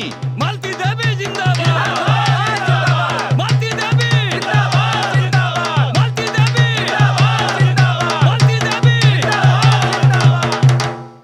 साला हरामी के पिल्ला, बहुत चर्बी चढ़ गई ना, और चर्बी सब गलाई देव हम। अगर हमार पैसा वापस ना मिलल ना तो तोर दोनों भैंसी के सोनपुर के मेला में बिकवाई दे। समझ में आइल? समझ में आइल कि ना? ना तरह के। अरे जंगी कहाँ बैठल बा? भीतर बैठल बा। समझ में आ गई ना हमार बात? अरे ठाकुर साहब, हम रांची से कराची ले इतना इंतजार ना करनी जितना आज करनी है। अरे मुंह मारा तहर रांची से कराची तक। तू विश्वास करे लायक आदमी नहीं खा। तहरा चक्कर में हमारी इज्जत और पैसा दोनों बर्बाद हो गई। अरे ठाकुर साहब तने सुनी चा? अरे का सुनी? जोन आदमी आंख उठा के न देखत रहे वो मुंह दबा के हंसा था। का कहले रह तू? हैं? का कहले रह कि गंगापुर पंचायत के 4 गांव के चुनाव प्रभारी है? 1000 वोट दिवाई, 50 को वोट नहीं के आइल। वो का भाई ना महाराज कि इन वक्त पे सब मामला का बढ़ा गई। हमरा हाथे से चुनाव के प्रभार छीन ले लॉस। लेकिन रउआ घबराई मत। अरे महाराज, ये बड़ जीत खातिर ये छोट मोट हार जरूरी बा। का चाहता हो? एकदम खाके में मिल जाओ? हैं? मन तक करता कि खांडो वन की तरह पूरा गांव में आग लगा दी। अरे गुस्सा के थूक दी। अरे महाराज, गुस्सा राजनीति के दुश्मन है और कूटनीति ओकर दोस्त। लेकिन ठाकुर साहब, हम महादेव चौधरी के घर में रह के उनकर नींव खोजत बानी, लेकिन गुस्सा से नहीं, कूटनीति से। गुस्सा तो हमरा वो दिन आयल रहे जौन दिनवा ई महादेव चौधरी हमर बहिन के बंदूक के बल पे उठा के ले गए रहे बिया का दे। हमर बाप इस सदमा के बर्दाश्त न कर पाइला। खटिया पे जे गिरलन फिर ना उठ सकलन। वह लड़कपन में हम ये कसम खैले रही कि हम महादेव चौधरी के रास्ता पे लाके खड़ा कर दे ताकि दुनिया थूकी ओकरा पे। आ तोहर बहिन उनकरा ई बात के पता बा? हमर बहिन तो सुख सुविधा में सब कुछ भुला देला, लेकिन हाँ हम ये अपमान के आग के अपन सीना में आज भी पाल रहल बानी। लेकिन ये हार के बाद दोसर कोनो उपाय बा? ठाकुर साहेब बा। ई महादेव चौधरी के हैसियत के मिट्टी में मिलावल बस।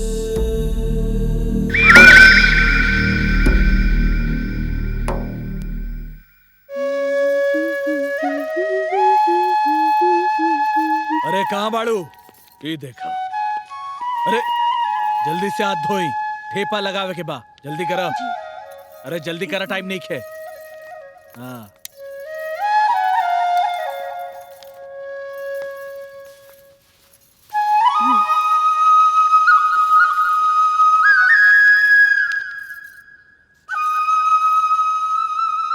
बढ़िया।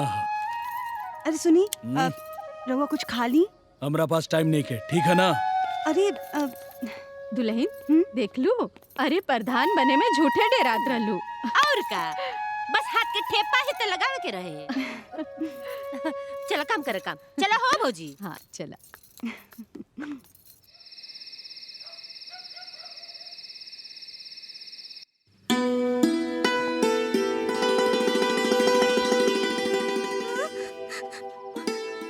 मम्मी मम्मी लाइट गई। Mummy mummy.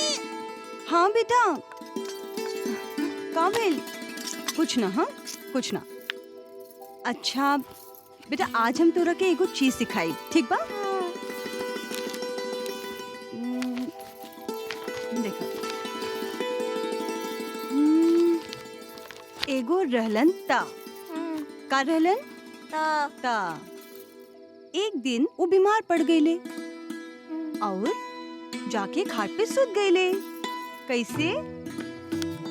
ऐसे। दूगो लोग अस्पताल लेके गईल और जान जमीन पर उतरल दवाई लेके।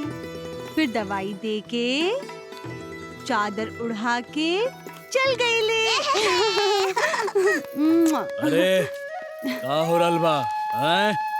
प्रधान बनते ही पढ़ाई लिखाई शुरू कर देलू का? देखी, हम तो लिख लोड़ा पढ़ पाथर हैं, लेकिन हम चाहता नहीं कि अपन बेटा प्रिंस पढ़ लिख के हाकिम बने। अरे एकर जे होई तो होई, एकरा पहले हम तोहार पढ़ाई की व्यवस्था कर देले बानी। अब तू प्रधान बन गईल बाड़ू। तोहरा के पंचायत के मीटिंग करे के पड़ी, ब्लॉक के मीटिंग करे के पड़ी, लिखे पढ़े के पड़ी। और ई खातिर हम अपना ही कॉलेज में से गुरु कृपलानी जी के बुलवले बानी। ई उम्र में पढ़ल लिखल ठीक रही का? अरे उम्र का होला? ई देखा, अरे वाह, लाइटो आ गई। एकर मतलब ई है कि तोहरा के पढ़ाई करे के चाहिए। दुल्हन, ठीक है ना? ए दुल्हन। अरे माँ जी बुला रहल बानी। जाए जाए। हम अभी आवत बानी। ए हमार बाबू, हमार बाबू पढ़ाई करता रहा है। पापा मुझे पढ़ाइए ना। अरे तू का करबा पढ़ाई करके? अरे पहले ही तू मालिक हुआ मालिक। अरे पढ़ लिख के तोरा के नौकर बने के है? अरे हटावा पढ़ाई के, हट। हाँ आजा आजा हमार बबुआ, आजा आजा, आलर बालर खेला।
अगर हम गिनाओ ए चाहे गरीबा, हाँ हाँ सरकार। यहाँ आओ यहाँ। अरे गुरुजी के अंदर ले जा। जाइए आप, कुछ जलपान उलपान करी। हम आमद बन।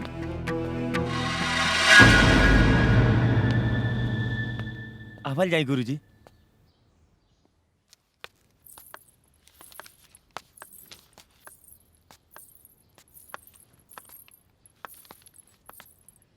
बैठी बेटी।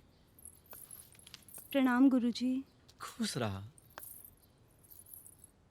प्रणाम गुरुजी। खुश रही। तो हूँ पढ़बू। हाँ क्या कर पढ़ के जी, कौन मर्जी हमरा कलेक्टर बने के बाद दुल्हनिए के पढ़ाई। ऐसे भी नु हमरा पकौड़ी छान छुन के खाए के बा, काल के 30 के व्रत बा। दुल्हन ठीक से पढ़िया।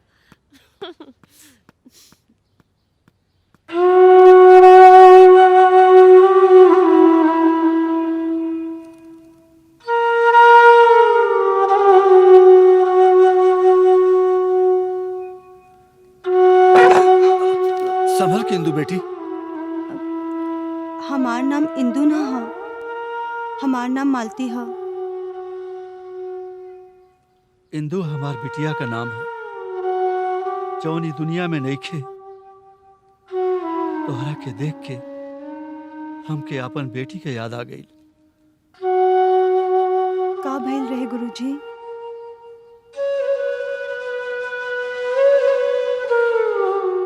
ये दुनिया से जाए का सबका अपन विधान होला। हम अपन बेटी के निडर और आत्मनिर्भर बनावल चाहत रहनी, लेकिन हमार सपना पूरा ना हो पाउलस।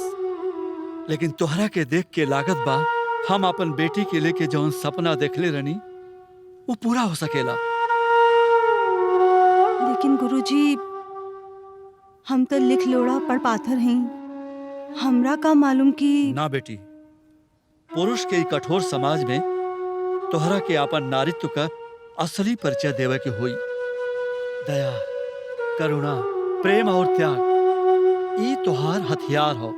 पुरुष के इस समाज में पुरुष बने के नकल मत करिए, नहीं तो तू अपन लक्ष्य से भटक जेबू। गुरुजी ई सब हमरा के कुछ समझ में नहीं आवत। समय अइला पर सब समझ जेबू।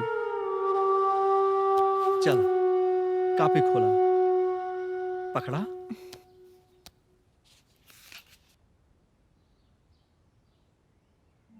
आइए आइए आइए।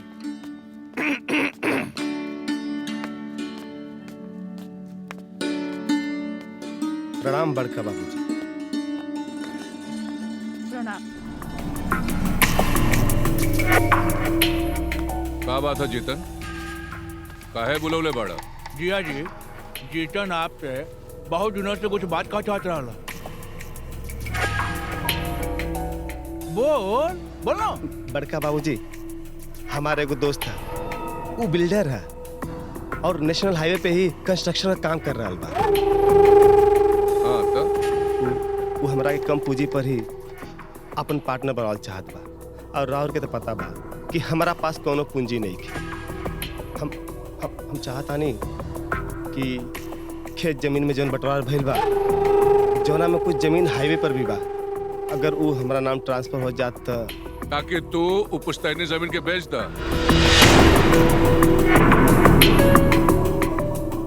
लेकिन वो तो हमार है ना। तोर बाप खरीदे रहली जमीन, तोहनी के एक धूर भी नहीं के खरीद ले। तोर बाप के जन्मला के पहले कहा ही जमीन, उस जमीन पे अनाज उगा, बेच और खा, बस। हमनी के अपन जमीन के उपयोग कैसे करी जा, एकरा से दूसरा के का मतलब? जितन समझावा अपने बीवी के, इतना लंबा जबान हमरा के पसंद नहीं के। चल झंझटिया। और आज के बाद ऐसा फालतू बात का वकालत कैले ना, ताहे जुल्फिया काट दे। चल ससुर करना।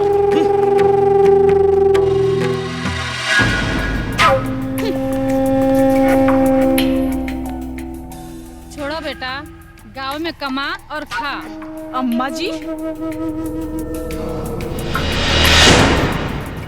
हम इनकर घमंड के चूर चूर न कैनी तो अपन बाप के बेटी ना।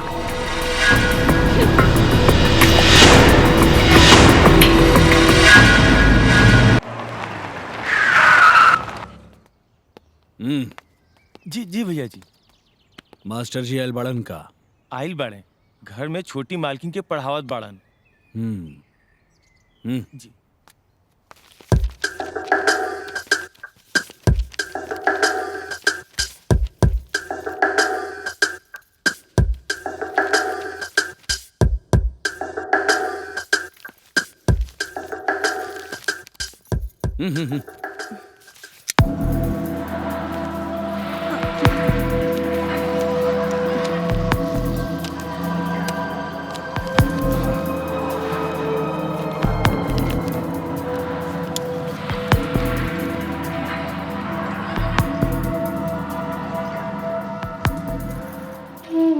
ये लोग तोहरा के बतावल अभी ना कि कौना खातिर तहार ठेपा लिहल जात बा?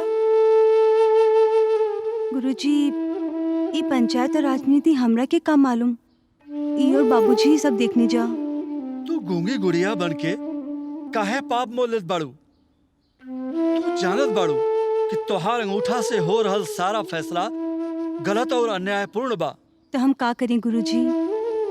औरत के साथ फेरा लेते ही वो ई वचन भी लेवेले कि पति के सुख में ही औरत के सुख बा। पति तो स्वामी होला और औरत अपने स्वामी के दासी होवेली। बेटी, दासी और स्वामी में कबहू प्रेम नहीं खे हो सकत। स्वामी खाली दया कर सकेला दासी पर, प्रेम ना। ये पुरुष औरत के खाली बिखरे वाला खुशबू मानेला, बुझे वाला दिया मानेला। तोहरा के मालूम बा ई ठेपा तोहरा से कौना खातिर लगवावल गइल बा? रामचरण के बीवी जे विधवा बिया, ओकर गहना जेवर जबरदस्ती ओकरे देवर के पंचायत वाले दिलवा देहलस। तोहरे ठेपा से एक औरत का अधिकार छीनल जा रहल बा। अब एगो केस होखे तो बताई, कितना बताई? जमाना में का होता है ये भगवान भगवाने जाने। अरे जान तारू लोग, लट्टू सिंह के पतो ही दिया से जर गई। आ लोग ओकरा के अस्पताल लेके गई बा। पता नहीं दिया कहाँ रख ले रहे लोग। लगा था सड़िए में आग लग गई हुई। साचो दीदी, यही से हम दिया मोमबत्ती रसोई में ना रखेली। अरे बत्ती चली गई तो लालटेन जला लो, पता ना बेचारी कितना जरल होई। लेकिन माँ जी, हम सुनले रहने कि उनकर घर वाले उनकर साथे अच्छा व्यवहार ना कैले रहन। ओकरा के तंग करिए दादा। अरे वो तो खुदे इतना खिलाड़ हो रहा। अरे वो तो जब न तब अपन मायके ही भागल रहत रहल हिया। छोटकी मालकिन ठीक कहत है। ओकर घर वाले ओके खूब मारत पीटत रहला।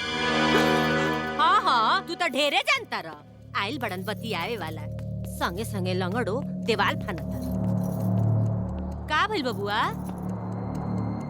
लट्टू सिंह के पतो जो है ना, वो गुजर गई।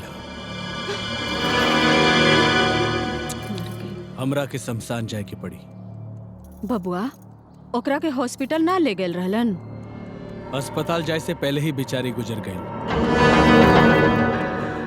ऐसे भी कल हमरा के शहर जाए के रहे, लेकिन अब हम ना जाए, काहे की काल पंचायत के बैठक है। लेकिन काहे खातिर जी?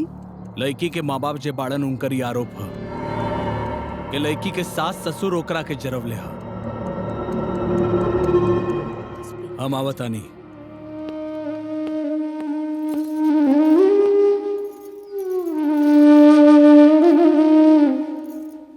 तू फैसला पर रात के ही मोहर लगा दिलू बेटी? हाँ गुरुजी, रात के दुगो कागज में हमार ठेपा लिहल गइल बा।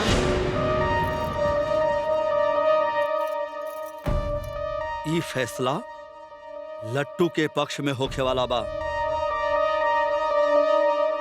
तोहार ससुर 1 लाख रुपया का सौदा कैले बाड़न। का?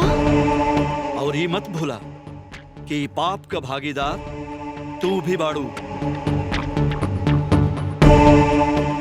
लेकिन गुरुजी, हम का कर सकत बानी? प्रधान बाड़ू तू। तोहरा पास बहुत सारा अधिकार बा।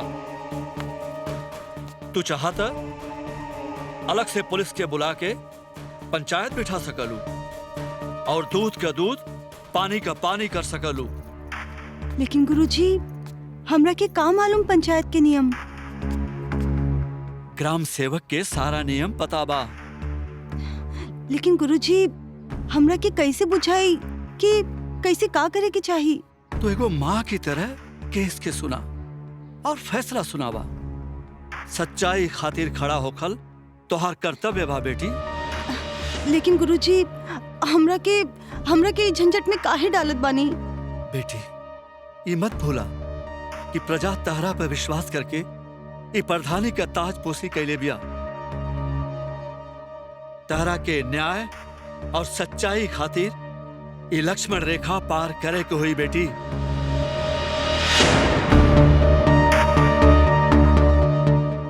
लक्ष्मण रेखा पार करे के मतलब अपना के पति और परिवार से दूर होकर रावण के चंगुल में फसल होला ना गुरुजी? गलत। अगर सीता मैया लक्ष्मण रेखा पार ना कैले रहती तो अधर्म अत्याचार का प्रतीक रावण का अंत ना भइल रहे। ये अंधेर पंचायत में न्याय के ज्योति जलावा खातिर तहरा के घर का लक्ष्मण रेखा पार करे के हुई। लेकिन गुरुजी रउआ कहत बानी कि हम अपना पति और ससुर जी के खिलाफ जाएं? ना, तू अन्याय और असत्य के खिलाफ जा। अगर तू सच्चाई और न्याय के साथ ना खड़ा हो सकेलू तो छोड़ दे प्रधानी के।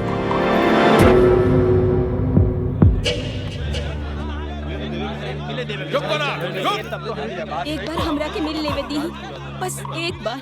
चुप करा। का रे ये तू लोग सब चिल्लात काहे बड़ा सा? प्रधान केहू से ना मिलिए और जौन फैसला हो गइल जौन हो गइल बुझला। भगा ऐसे। ठहरा। ये लोकतंत्र हो। तो लोग अपन अरज अपन बात प्रधान के सामने रखे खातिर स्वतंत्र बाड़न। ये एगो महिला बाड़ी और महिला प्रधान से मिलके कुछ कह चाहत बाड़ीन। इनका के जरूर मिला देवे के चाहिए। चुप करा। चुप। ठीक बा, लेकिन ये अकेले जाइए। तू लोग सब जा इजा से। भागा। जा। चला जा।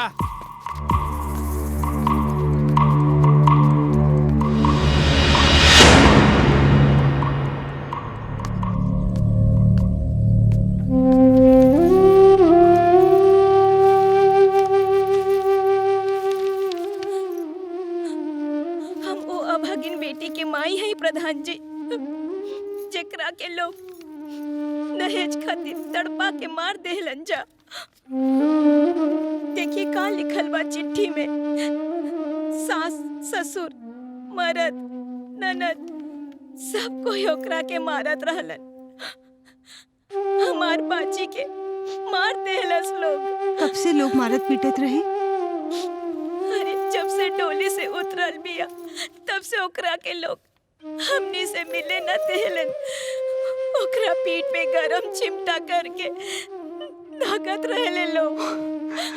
हमरा बेटी के जला के तड़पा तड़पा के मार देलस लोग। माई, माई रोई मत रोई माई, मत रोई। हमार बेटी के आत्मा तड़पत हुई प्रधान जी। रघु तो हमरा बेटी के समान है। कापन माई के फरियाद ना सुनबो।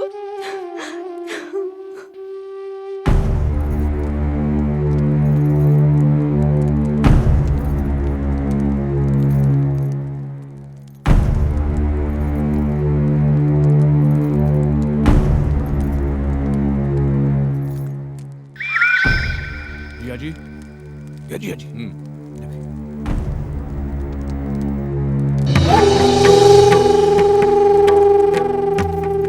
झंझटी के रोटी द।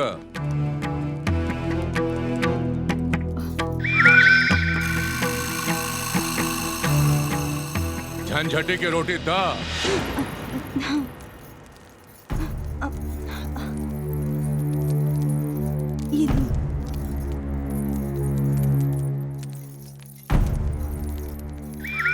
दरोगा जी हमरा के लागत बा दुल्हन कुछ सोचत बिया।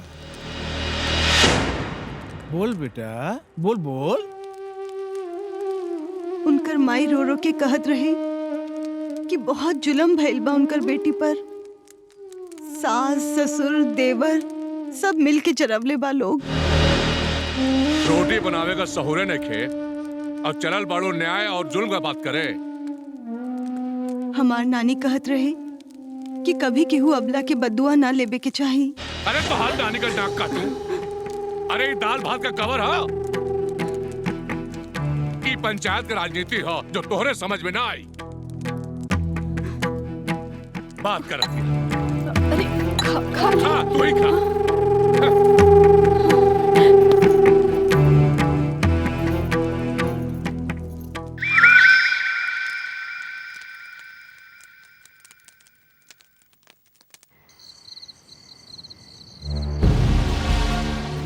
हम ओ अभागिन बेटी के माई है प्रधान जी, जेकरा के लोग दहेज खातिर तड़पा के मार देहलन जा।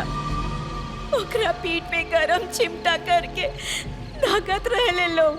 हमार बेटी के आत्मा तड़पत हुई प्रधान जी। और ये मत भूला कि पाप का भागीदार तू भी बाड़ू।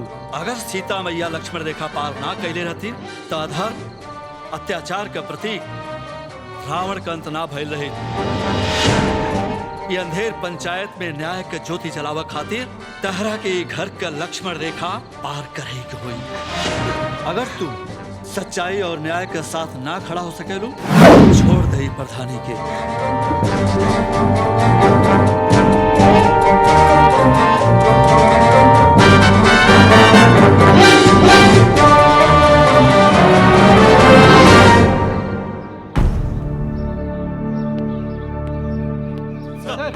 सलाम साहब, बराबर तो है ना सब? यस सर। हाँ सर, कोई प्रॉब्लम तो नहीं है? नहीं सर। ठीक है, ध्यान रखिए सब। ओके।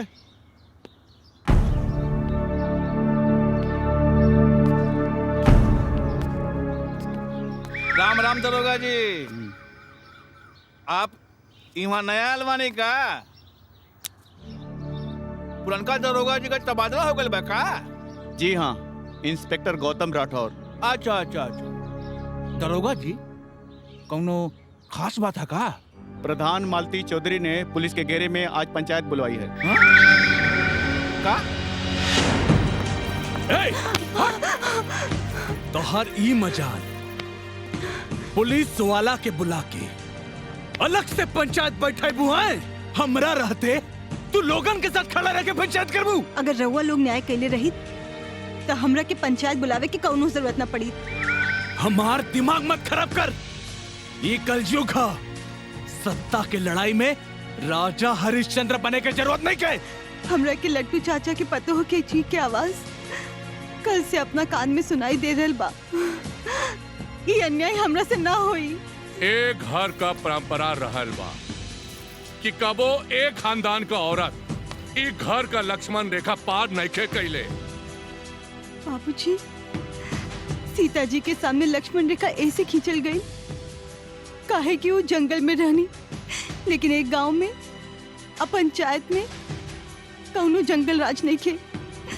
तो फिर लक्ष्मण रेखा काहे खातिर? बकवास बंद करा। तो हर काम चूल्हा चौका और खाना बनावे का हो। बस। बाबूजी, हम अपन काम से कबो देना चुरवले बानी। अरे तब पंचायत बुलावे के दिमाग कहाँ से आयल? काहे कि रउआ सब लोग मिल के हमरा के प्रधान बनवले बानी। तू भूल जा कि प्रधान बाड़ीस। तो ठीक बा, आज से हमरा के प्रधानी से मुक्त कर दी ही। अरे ये ठेपा लगवला से केहू प्रधान ना हो जाला। तो ठीक बा, जौन फैसला पर हमार ठेपा लिहल गइल बा वो फैसला के पंचायत के सामने फाड़ दी। दुल्हन, तोहरी आँखी से लाज शर्म के पर्दा एकदमे उतर गइल बा का? हाँ, जोन ससुर और पति से इतना जबान लड़ावत बाड़ू। ना माई, ना तो हम केहू से जबान लड़ावत बानी और ना ही कुछ गलत कर रहल बानी। लट्टू चाचा के पतो हो के माई हमरा के सारा चिट्ठी पढ़ के सुनवले बानी। वो बेचारी के मौत के पाप हम अपन सर पर काहे ली? भगवान हमरा के कबो माफ न करी है, कबो न करी है। सत्तन समझाए एकरा के बहुत मेहनत से राजनीति में आपन साख बनोले बानी और एक पल में माटी में मिला देल चाहत बानी। समझा दो।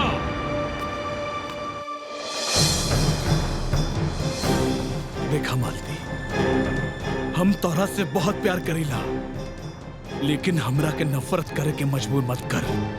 हमार दिमाग मत खराब कर। हमार दिमाग खराब हो गई ना तो काल कोठरी में बंद कर दे तोरा के। रउआ जौन करे के बाद कर ली, लेकिन हमरा के प्रधानी से मुक्त कर दी। जल्दी से चुनाव करा के केहू दूसर के प्रधान चुन ली। हम पाप के बोझ लेके नहीं के जी सकत।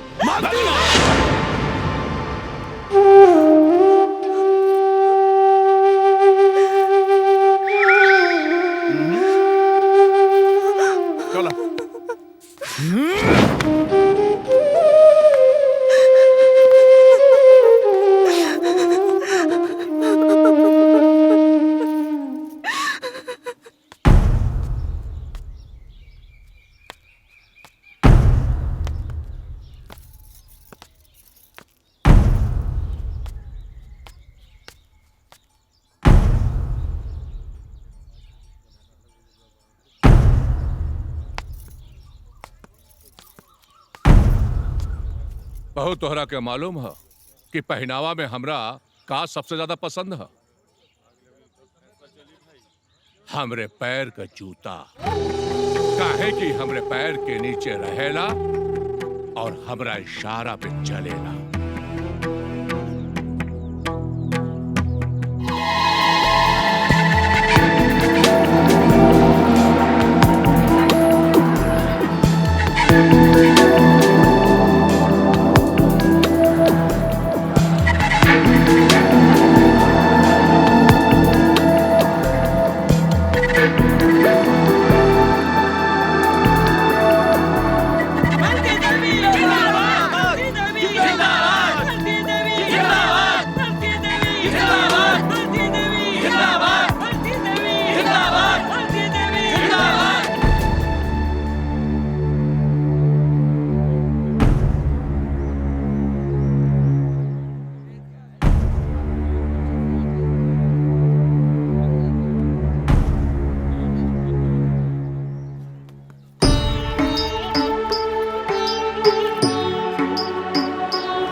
लोग हल्ला गुल्ला मत कर, यहाँ एकदम शांत रह सब।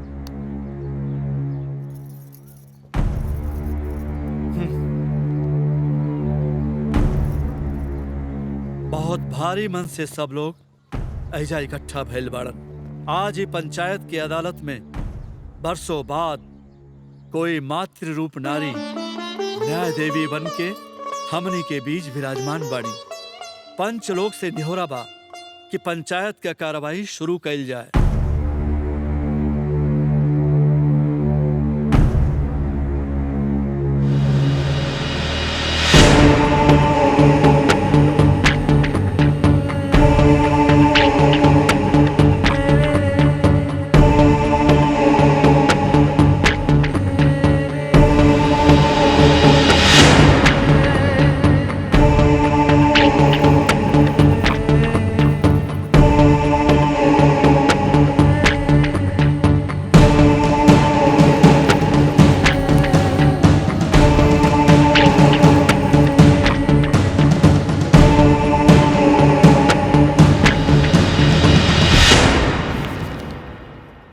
पकड़ा बेटी, अब फैसला सुनावा के समय आ गइल बा। गुरुजी, हमरा बोले ना आवेला, रहुआ ही सुना दी ना। तू प्रधान हो बेटी, पंचायत तोहरा मुंह से सुने चाहत बा।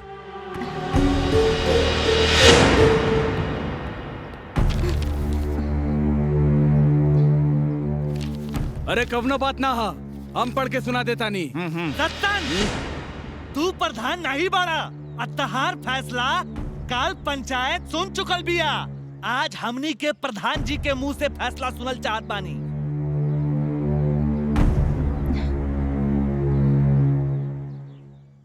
खड़ा हुआ बिटिया।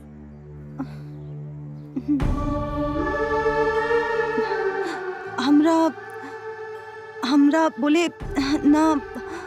डर मत, आज समय बा, जैसे बोले आवत बा बोला। हमरा बोले ना आवेला, लेकिन आज हम रउआ सबके सामने ई कहे के चाहत बानी कि पतोह भी एगो बेटी ही होले। एक गांव की बेटी दूसरा गांव में पतोह बन के उतरेले। जैसन आपन धिया वैसे ही दूसरा के धिया। हम रउआ सबके सामने हाथ जोड़त बानी, पैर पड़त बानी कि दहेज के नाम पर बेटी पतोह के जान लेबे के खेल बंद करी जा। सोची जा, आज ही पतोह के जगह रउआ सबके बेटी बहन रही त काई माँ की तरह रउआ सबके छाती ना फाटी। बड़ बुजुर्ग के नाम त न लेबे के चाही, लेकिन लट्टू चाचा ई पंचायत रउआ के पूरा परिवार के दोषी मान रहल बिया।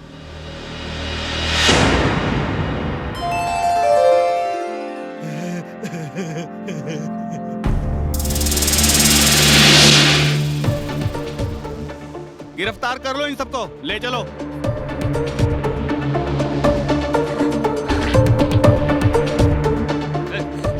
चलिए, आइए। सत्तान, ये ठीक नहीं के होत। चलो, चलो,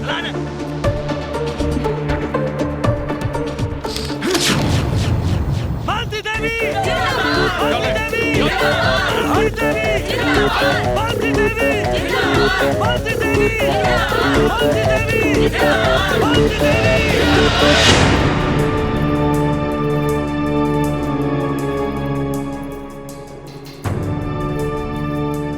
सुनी, खाना खा ली हूँ।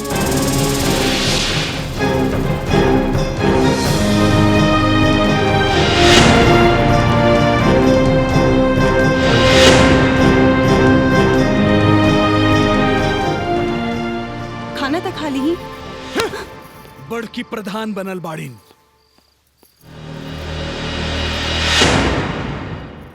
माँ जी, अगर हम पंचायत न बुलावले रहती तो हमनी के पूरा घर पे खून के दाग लग जाई। भगवान भी हमनी के कबो माफ न करी।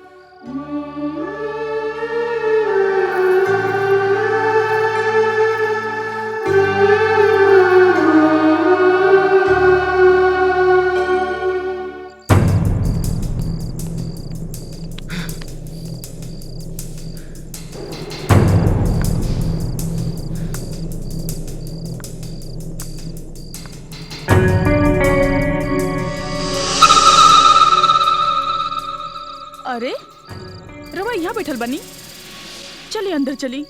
हम ठीक है। ए जी सुनी, रवा झूठ मत बोली। कैसे ठीक हो खब? आज जवन कुछ भइल हा वो सब सुन के हमर करेजा मुंह के आ गइल हा। अरे भले ही बड़काओ जी हमनी के अलग कर देले हो खान, लेकिन आज तक हम उनकरा से ऊंचा आवाज में बात ना कैनी। आई मेहरारू तो पूरा घर के बेइज्जती करके रख दिलस। अरे इनकरा के भी आजे शहर जाए के रहे। अरे कम से कम यहाँ रहते तो ये मुश्किल घड़ी में रहुआ साथे तो रहते। माथा दुखाता, रुकी हम बाम लगा देता। नहीं, हमरो माथा दुखाता।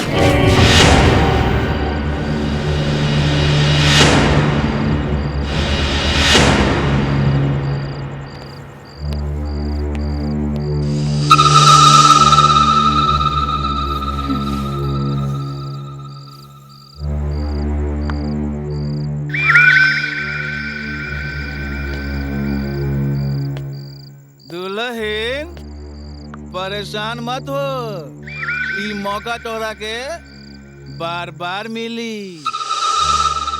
एक दिन ओकर हर दर्द के दवाई तू ही बनबू, बुझलू?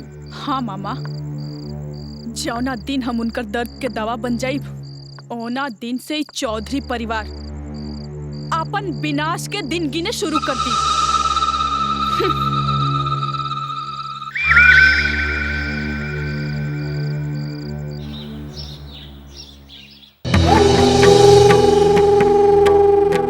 अरे आप इतना टेंशन में काहे बानी महाराज?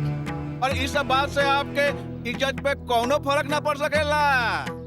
आप प्रधान रहनी हैं और रहो, न तो हम रांची से कराची ले बबाल मचा देव जी।